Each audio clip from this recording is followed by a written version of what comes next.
Refugee camps are large prison camps, essentially, because you're unable to work in the local economy. You can't get a job in the host country. There is no way out. Nobody's trying to get you back, and nobody's trying to assimilate you into the country. And so for all intents and purposes, you're just sitting there, and the term is subsidized degradation. Whatever skills you had are being degraded and eroded. And there's nowhere for you to go or nothing for you to do other than get that United Nations stipend to survive. And that stipend is what, $15 a day or some crazy low number.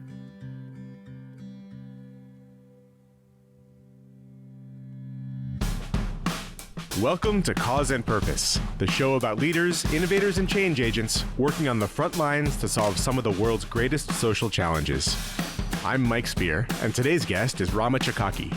Rama has spent her life and career building technology and media startups with real social impact in mind. Passionate about creating sustainable development opportunities for Arab youth, she currently heads up Chakaki Consulting and the VIP Fund. She's the co-founder of edSeed and a partner at both Aya Animations and Mint and Laurel. Rama has worked on some incredible projects over the course of her career and has some amazing stories to share. Rama, you have such an incredible story. I'd like to begin where we start all of these episodes, at the beginning. If you could, tell us a little about what life was like growing up in Saudi Arabia. Sure. I actually grew up until I finished high school in Saudi Arabia. So that was quite a different upbringing to then when I moved here at age 15 and continued. So growing up in Saudi, I lived in a compound where a lot of expats lived from different places from the world. So it was a beautiful multinational experience. I went to an all-girls Saudi private school, the first all-girls Saudi private school in the Eastern Province. And it was quite a privileged upbringing, but a very different one from the summers I would spend here in the States on the East or West Coast. And so I had a real contrast between my summers and my school years. Growing up in Saudi in the compound, I had my little Honda 50 motorcycle that I rode around the compound. I had my skateboard. I was very much a tomboy trying to keep up with the neighborhood boys. And then at school, it was a very traditional, structured, very similar to a Catholic girls' school environment. And then we'd come here in the summers and it would be living like California young people or East Coast. We'd go berry picking and these other type of activities that summer camp students did here in California or on the East Coast. What were your parents like?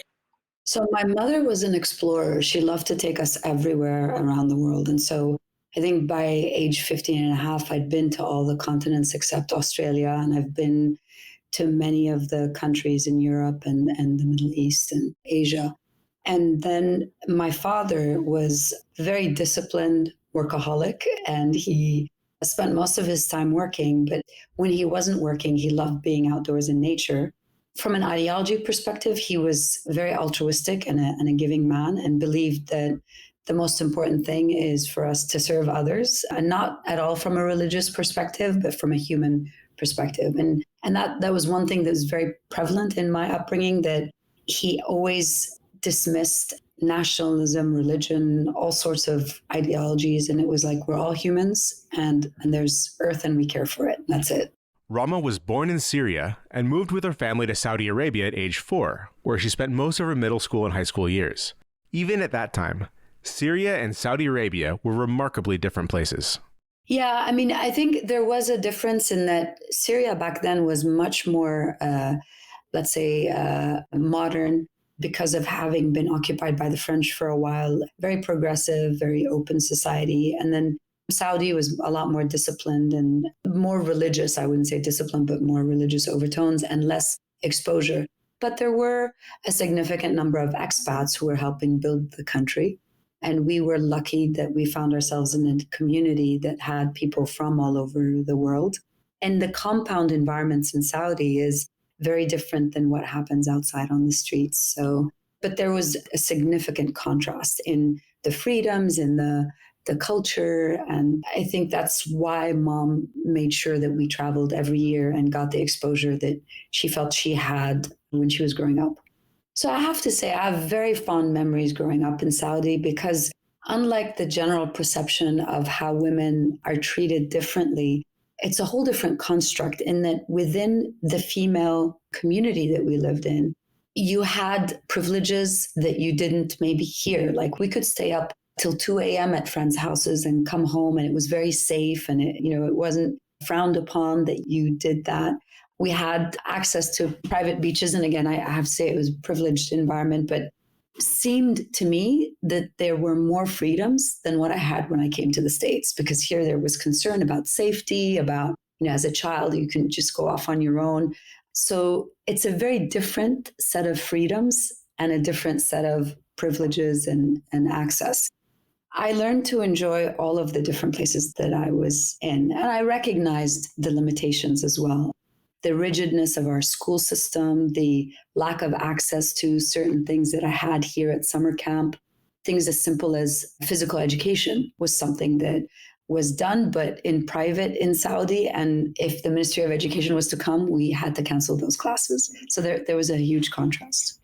During Rama's teenage years, the business and political situation in the Middle East began to change, and her family felt that it was important to relocate. They explored a variety of options, but chose to emigrate to the United States, where they saw greater opportunity and freedom of expression.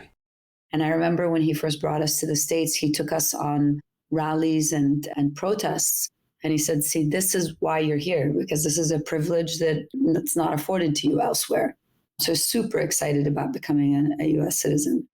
It's interesting that seeing protests were formative for you. I think, for myself, those are some of my proudest moments of being an American, is seeing protests go through public space. And the first one that I was really aware of was, I was in Los Angeles at the time, and there were a bunch of people protesting for prisoners' rights, and they were being protected by police. And I just thought that was such a special dynamic where you could voice dissent against specific people that were then protecting your ability to do that. Yeah. This mix of experiences that, the travel growing up in Syria and then seeing some of these things in the US, how did that impact your choices for schooling and for a career path? It definitely affected me in that I saw this kind of a utopia from seeing what I liked in Syria, what I liked in Saudi, what I liked in the US, and always aspired to have that kind of, living standards and community around me.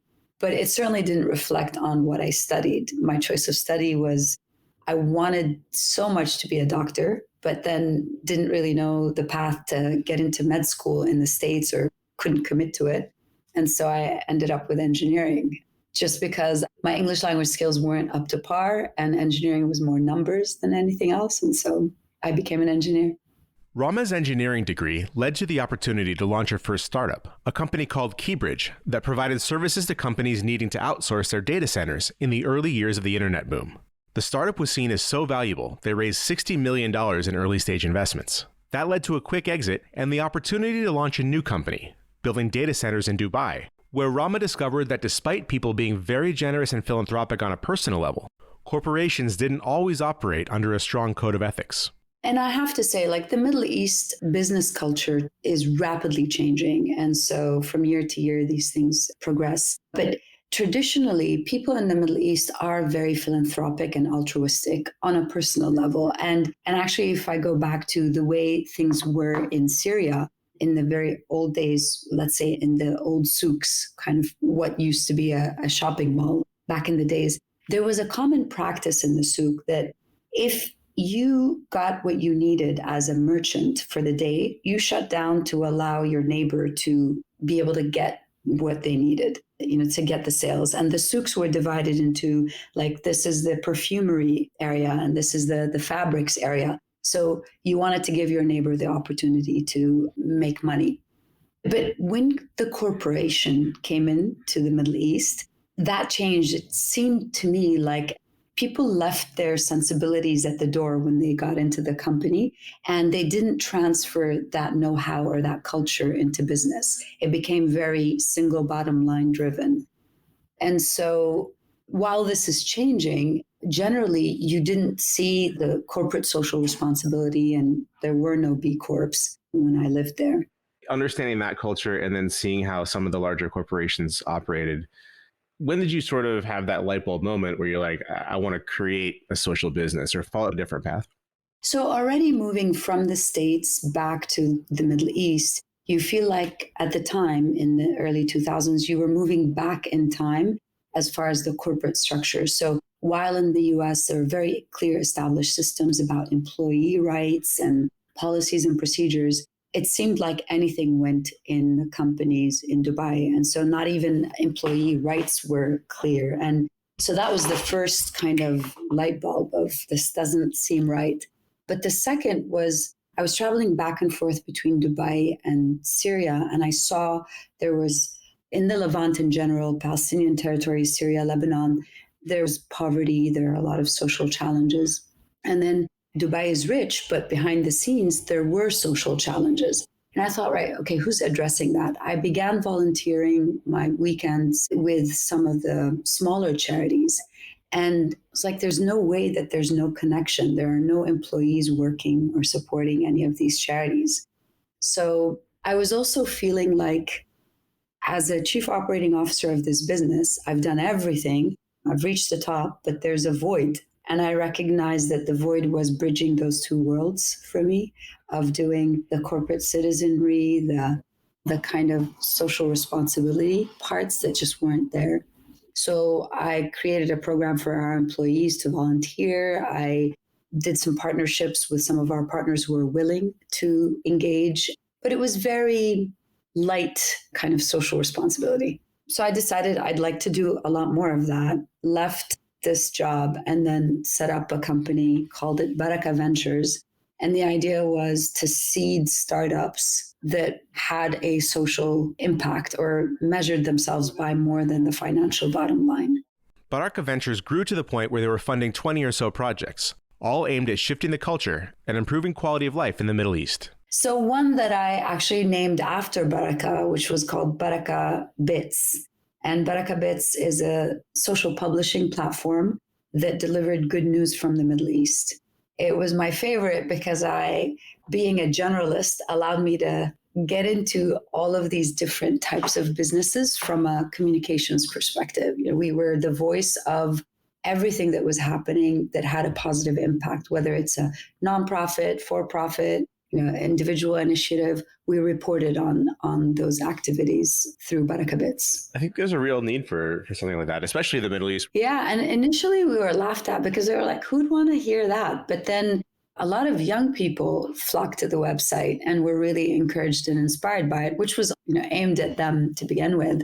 And I think over time, a lot of the mainstream media started programs that I think were inspired by Baraka Bits, because you could see now they're using the same language about positive journalism and began taking our programming as inspiration. It was around this time that Rama moved with her family back to the US, where she continued her work delivering uplifting content to Arabic-speaking youth, something that was in surprisingly short supply, through a new company called Aya Animations.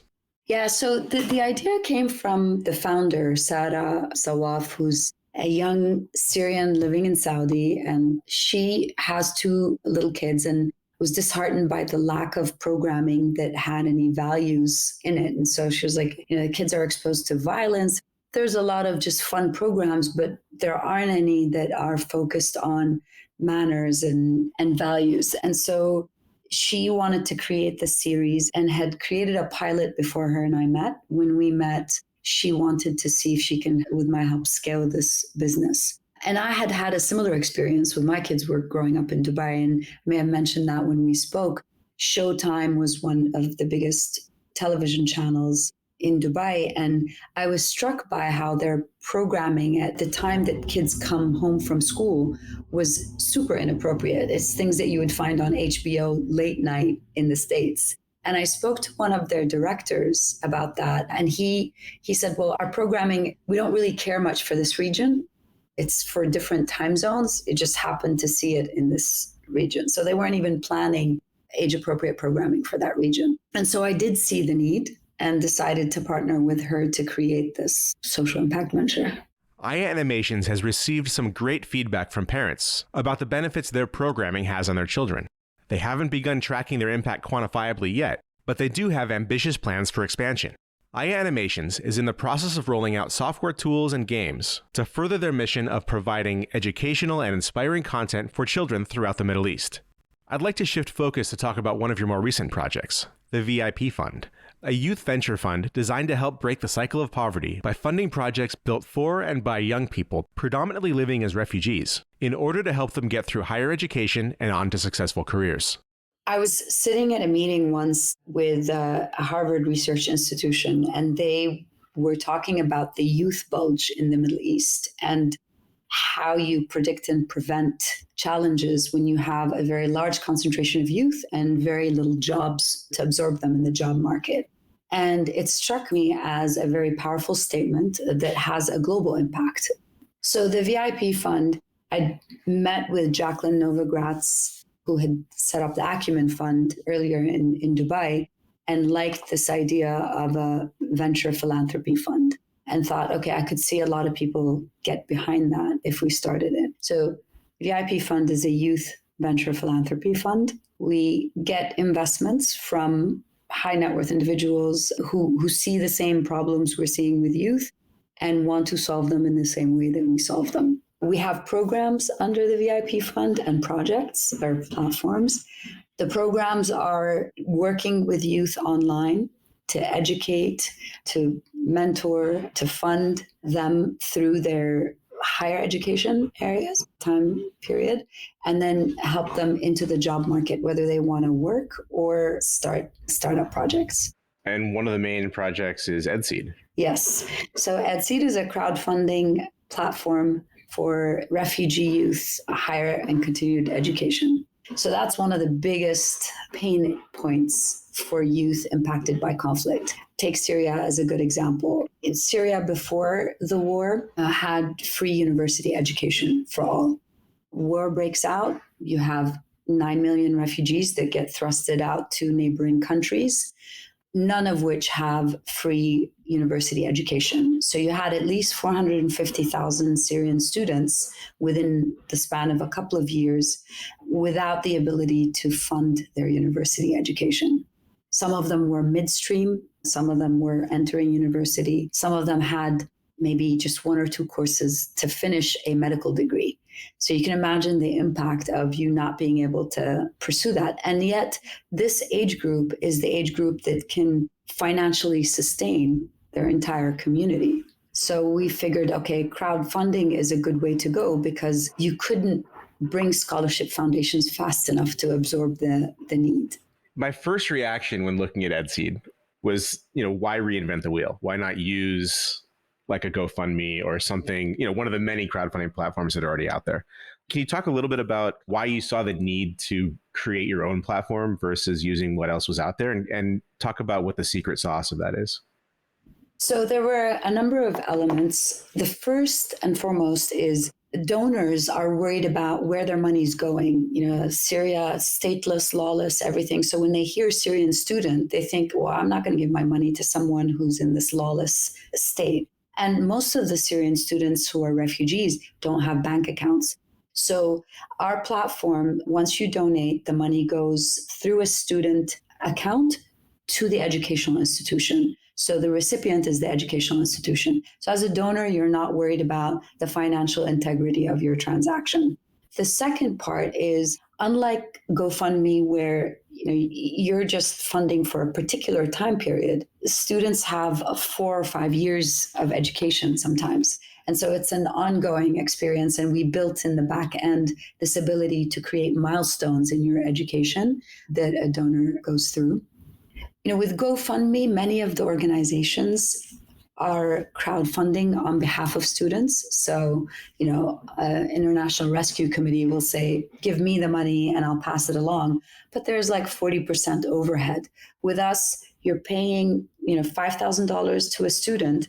$5,000 goes into the student bank account. So it's a much more kind of transparent system.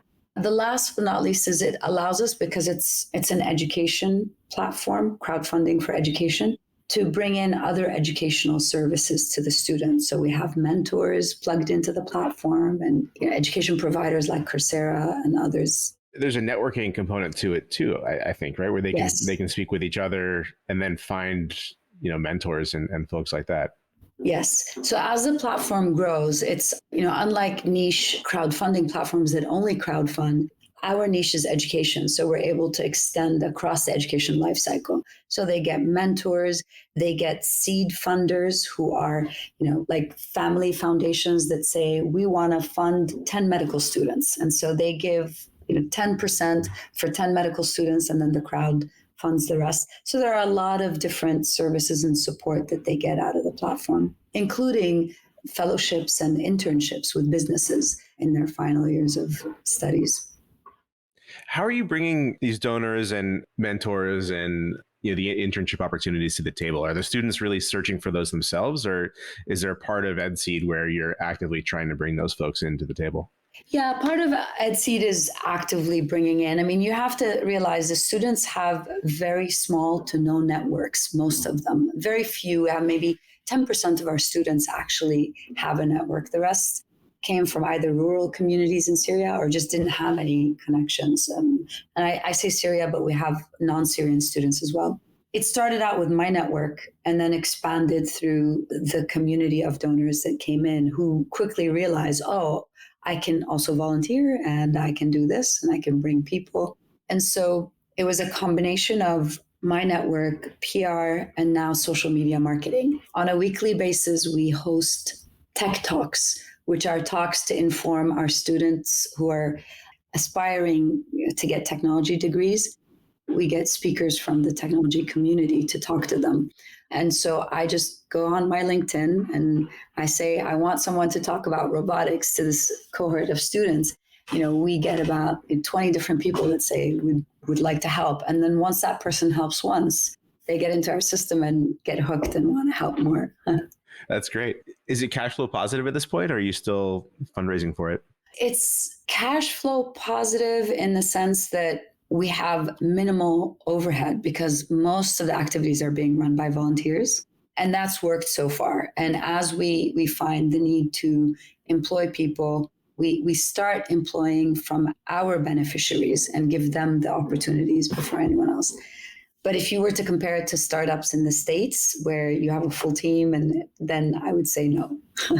Yeah. How do you think about, I know like with edSeed, it's a little bit different because it's more organic growth pattern, like a little bit, it's more sustained thing. But how do you think about goal setting with some of these organizations, especially the financial goals and growth goals, but also on the impact side? Yeah, so the financial goals, once we stabilize the business, because with a social enterprise like this, the variables are really tricky. You're talking about a country that has sanctions. You're talking about challenges with import logistics. And you're talking about quality challenges because a lot of the artisans are in flux and on migration. So once you are able to fix all of those challenges, then you can start talking about scale. So whereas, scale for a social enterprise operating in the States may be within the first year or two, here you may be talking about 5 years before you're able to really scale. That means you have to have very conservative operations until you fix all of these issues. The second part is this trickiness of scale back home because you want to impact as many artisans as possible, but that means you may have to partner with 10 or 20 different organizations because the risk factor of losing half of them while you're producing is quite high. You really have to stay nimble. How do you have that conversation with funders? Because I know that can be difficult, right? Somebody puts money in, they want to see certain outcomes. It is challenging. And I think that you start with funders that are closest to the cause, who understand the variables. So most of our funders are going to be expatriate investors from those countries that are saying, okay, I would have given a donation. This is a step up from donation. I may not see this return in the next coming years, but at least it's not just a wash completely. They are expecting financial return at some stage. Yeah, they are, but they're thinking, I'm inching my way to progress because they realize the complexity of the situation. You told me that the platform was really planned, designed, and built by the students themselves. Yeah, which is a source of pride and joy. I mean, because you're giving them experience that they can then take anywhere. So we kind of compromised on the growth speed by saying, it's best if they learn how to do it and onboard their fellow students to help them grow it. So they are using technologies like AWS Cloud and the latest kind of programming languages, but they're all experimenting. And so there's a clunkiness to the back end system that is constantly being worked on. But I see a tipping point coming where we just go from, okay, well, we're able to host hundreds of campaigns to then going into the thousands. How many are on there right now, give or take? There are 500, but not all active, obviously, at the same time. Do you vet the students that are coming in, or is it kind of an open platform for anybody? It's an open platform. We have relationships with local organizations that are bringing in the students, if you will.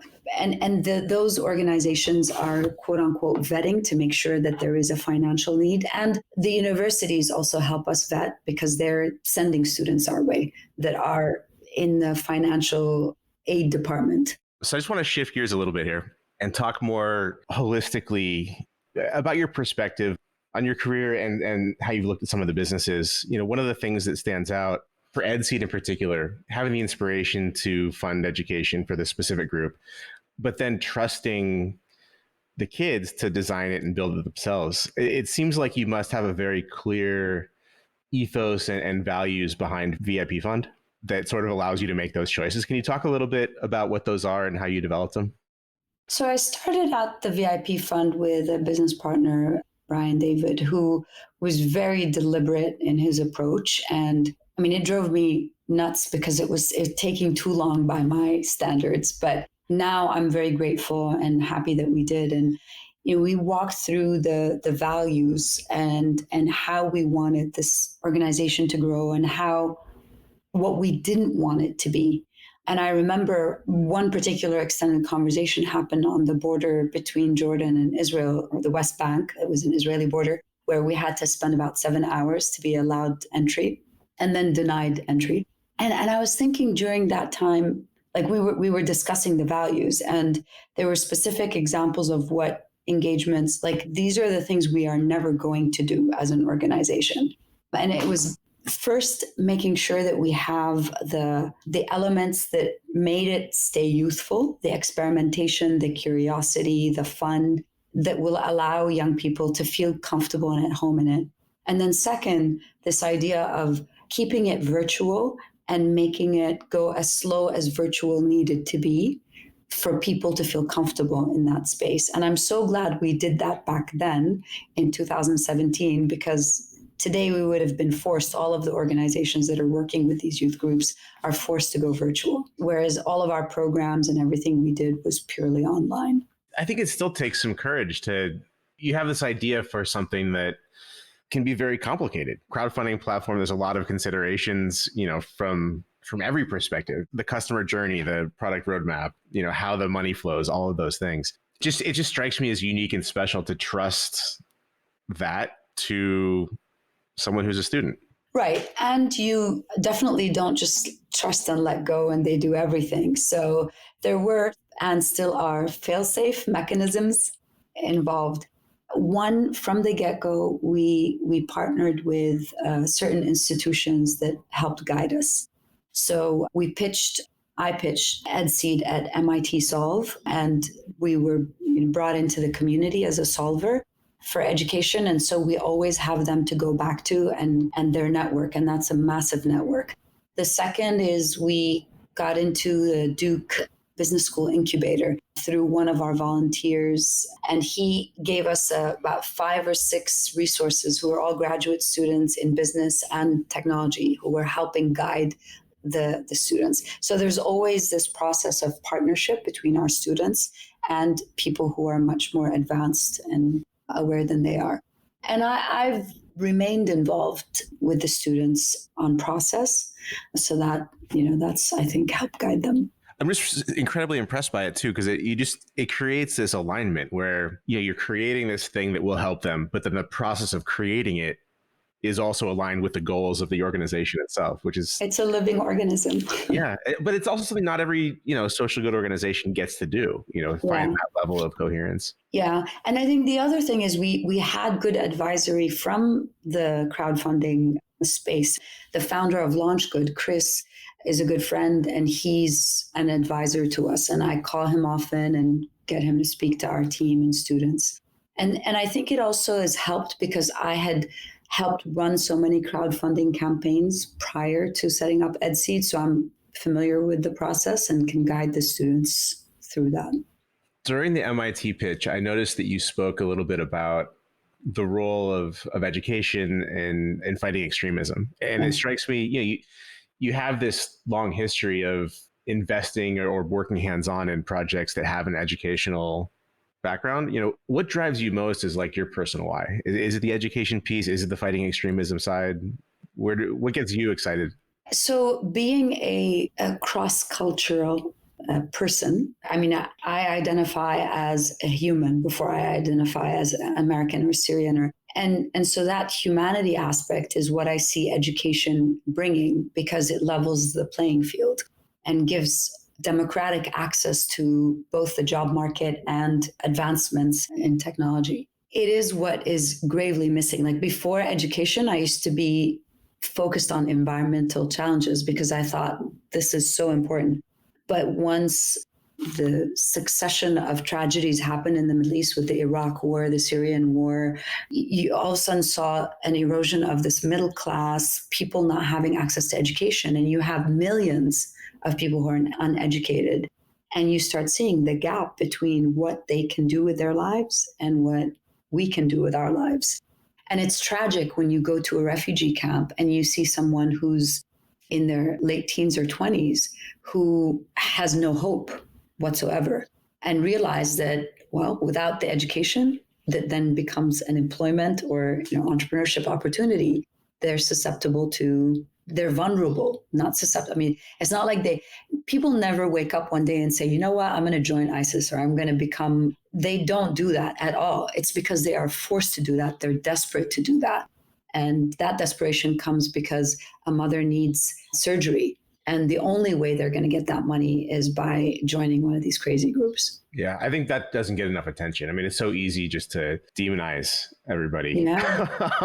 Where, if you're in a terrible situation, like many of these people are in camps or even just the towns they grew up in, to not be able to see that opportunity for themselves and then to have it presented to them. Yeah. And I mean, refugee camps are large prison camps, essentially, because you're unable to work in the local economy. You can't get a job in the host country. There is no way out. Nobody's trying to get you back and nobody's trying to assimilate you into the country. And so for all intents and purposes, you're just sitting there, and the term is subsidized degradation. Whatever skills you had are being degraded and eroded, and there's nowhere for you to go or nothing for you to do other than get that United Nations stipend to survive. And that stipend is what, $15 a day or some crazy low number. Yeah.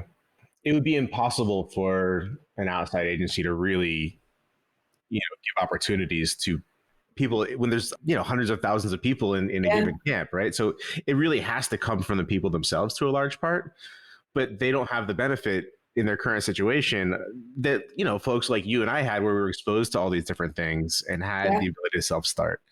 With edSeed, and, how are you seeing that impact the folks that are there? And what are some of the other things that are, other good stories coming out of refugee camps that people have figured out ways to transcend their circumstance?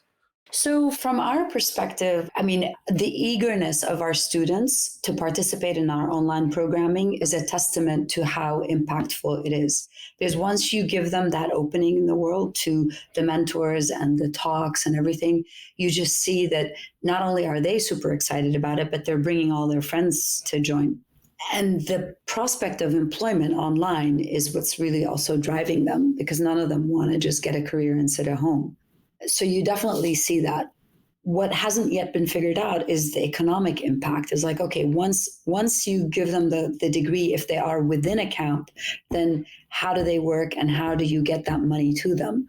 That's a whole other area that hasn't yet been explored. But the impact is definitely felt. And you do see a transformation in the attitude, the emotional state, as well as the education level and what they can do next.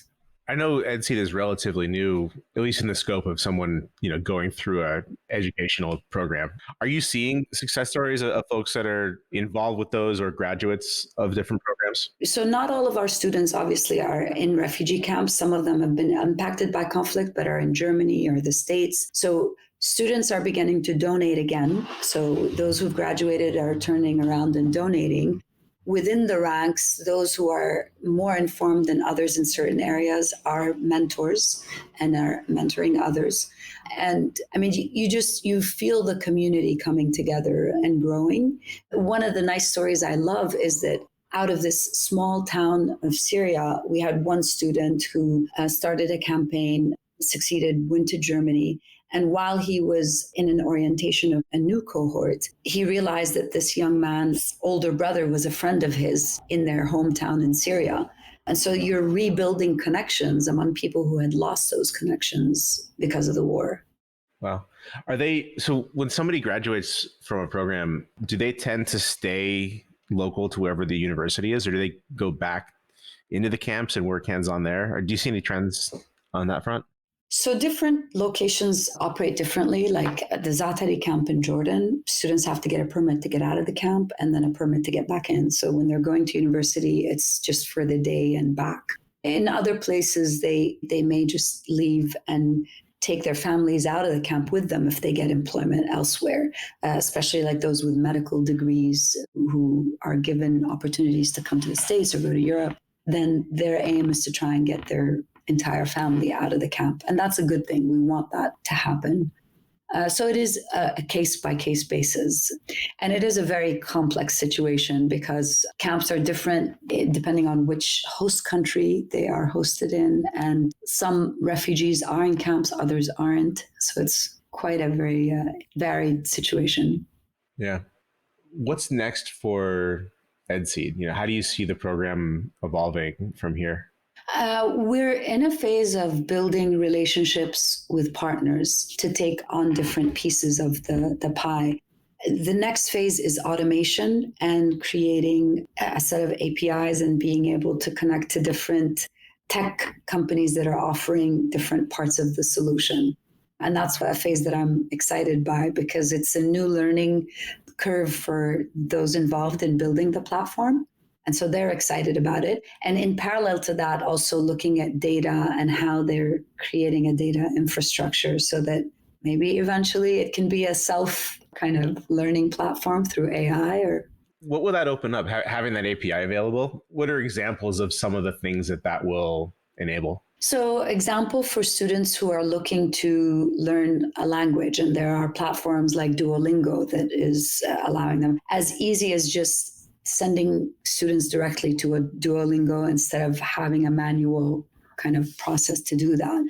Maybe an API to an online system that helps them receive funds through cryptocurrencies or something like that. There are just endless possibilities of what we can do if we have that available. Sure. Well, that's important too. Finding ways to bank the unbankable, the disenfranchised. And crypto has a lot of potential there. Yeah. Do you see that as a part of the platform in the future? I would love that. I mean, that was one of the first projects that my partner and I were working on when we set up the VIP fund. But I was like, pick and choose where you can have impact and what the least resistance is going to be. But definitely. And if someone has a solution ready for that, then that would be great. Okay. So with all of the different things that you're involved in, through your career, but then, just at this, like simultaneously, how do you balance it all? How do you balance being hands-on where you need to be versus taking more of the leadership strategic view? So I have to say, first, I've learned a lot of painful lessons in my career early on. And those lessons have taught me to what degree I get involved when I step back. And I think one of the biggest lessons was take it easy. There is no rush. I'm not trying to come up with a unicorn. What I'm trying to do is solve a social challenge. And so movement building takes time. And if we're building a movement here and it's going to take time, then that's fine. The second is finding ways to leverage the different skill sets. So early on, I realized there's a generation that knows how to do things wisely and a generation that knows how to do things technically. So teaming those up is key. So I always have seniors, people in their 50s to 70s, working with people in their 20s and 30s. The 20s and 30s are very digital native and savvy, and the seniors know the ins and outs of the societies that we're dealing with that are, very hard to navigate. And through those partnerships, they make up good teams. I've never heard anyone describe mentorship quite that way, but I think it makes a lot of sense. It's a nice way to frame it. I learned, from watching the video that your daughter produced, that you have all these other interests and passions. Yeah. It strikes me that, someone who is as busy as you are career-wise could come across as very type A, very rigid, very don't have time for anything. But you're sort of the opposite. You have this very sort of zen, sort of calm demeanor about you. How do you navigate a very busy, high impact career path with, things like self-care and doing the things, having a well-rounded life, doing the things in your own life that are important to you? Yeah, so I think I'm sitting here looking at the ocean. I love being in nature. And so I found a little cottage that's close enough to the ocean and affordable where I could be in nature. And my breaks in the day is I walk out and go to the strand and walk and have work calls while I'm walking. So optimizing for that combined experience. There's a wonderful TED Talk by Alain de Botton about atheism 2.0. And in that talk, he talks about how atheists should not discount religions. There's a lot to be learned from these social movements that have had a grand impact. And I watched that video and I thought, wow, this applies to any social entrepreneurship endeavor. And one of those things learned from social movements or religions is these repetitive practices that are done in nature.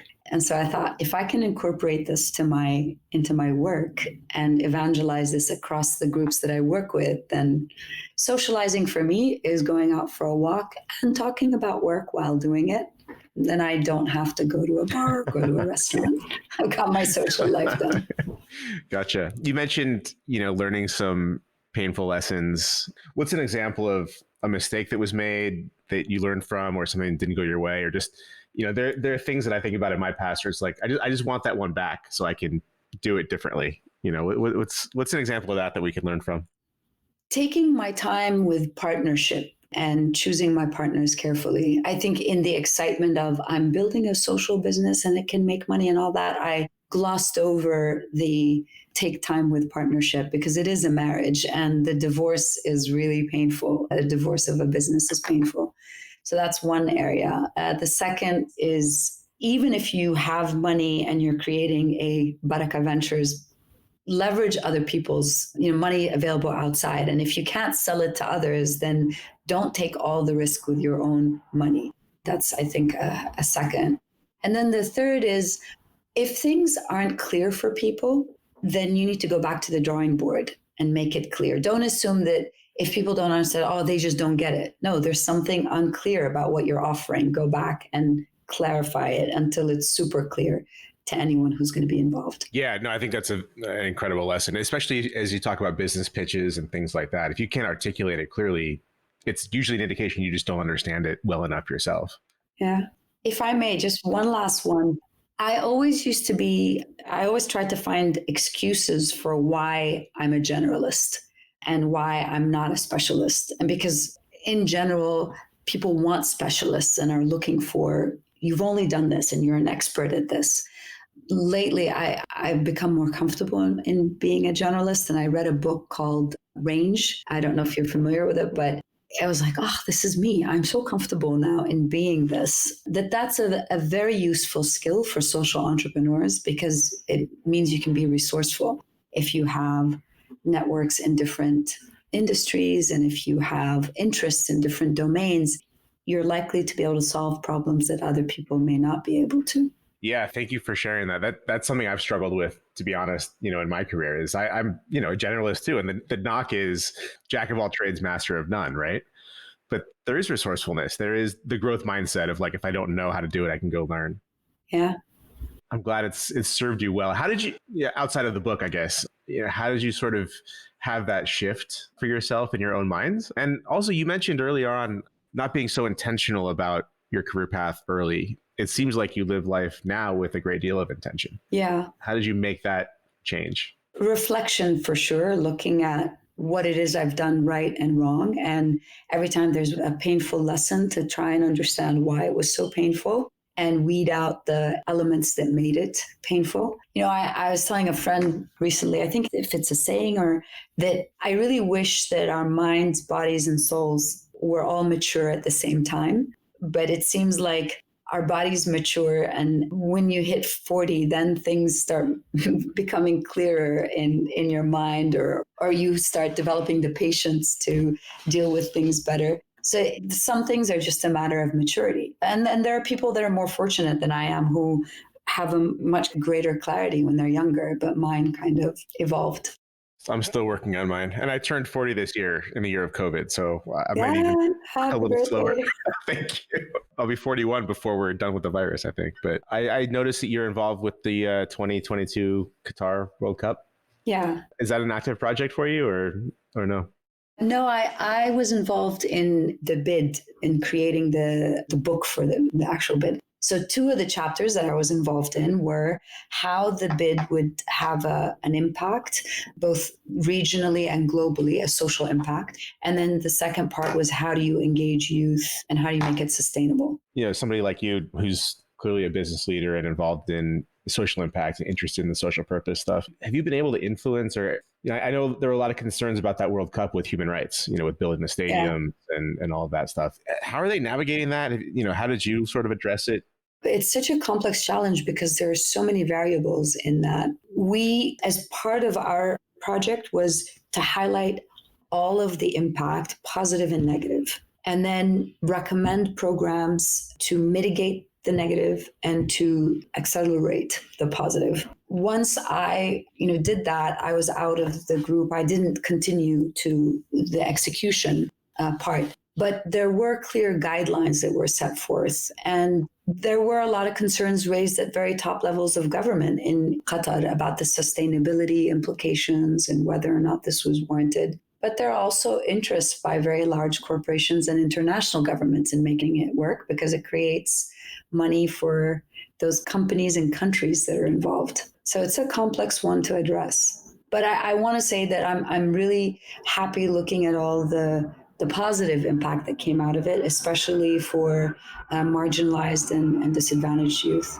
What's next for you? Are you just full on edSeed and VIP fund for the foreseeable future, or do you have other projects on the horizon that you're looking at?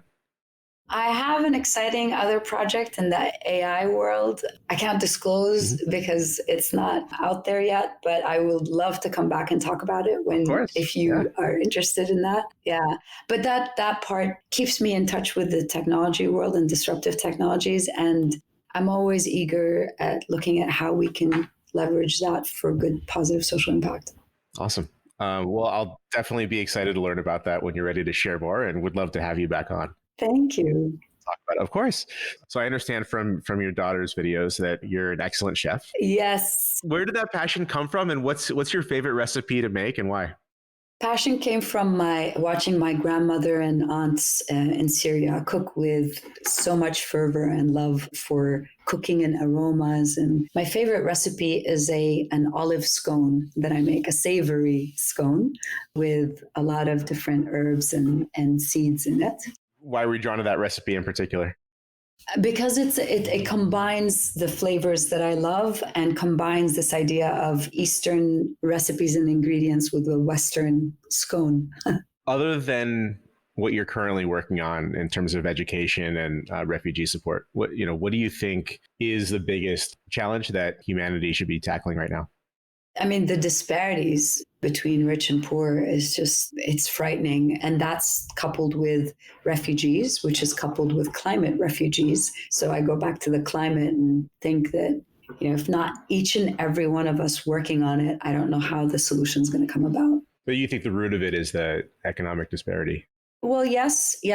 And the ability for mega corporations to make decisions on behalf of, humanity. Yeah. When you're ready to retire, I suspect you'll probably never fully retire, but when you're ready to retire, looking back on your career, what would you like to have accomplished? I think being able to have impacted enough youth positively that they can then have an effect on their communities.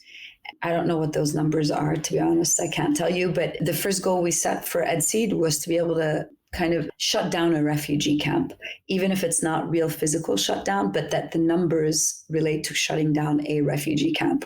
If I can do that, that would be fantastic. Anyone who's listening to this, how would you like them to support your work?